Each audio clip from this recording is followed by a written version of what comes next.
Қойылмас тарих жайлы ізгі сұрақ, жатқанды ұлың өліп, қызың жылап, жарасын ескіліктің тырнап қайтем керек боп тұр.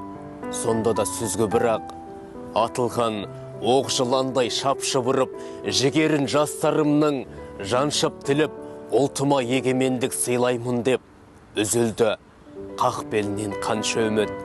Мен едім Абылайы Алашымның шаңыраққа жинаған бар асылын, қанжар менен қан төгіп жатсамдағы өз ұлтынан іздеген жанашырын. Мен едім Рысқұлбеков қайрат балаң, төріне бөтен тұлпар байлатпаған, шаштан сүйреп жатқанда қазақ қызын басын тігіп, ажалмен ойнақтаған. Мен едім Байтасов Ғазиз балаң, қазаққа қанға жаттық тамызбаған, ерлігімен қазаққа аян болып атанған, алталашқа аңыз адам. Кезіңті айбын долтым қанша сынға, қырам боп қалықтадық таубасында, еркіндікте сайрансап жүргеніміз балталы батырлардың арқасында.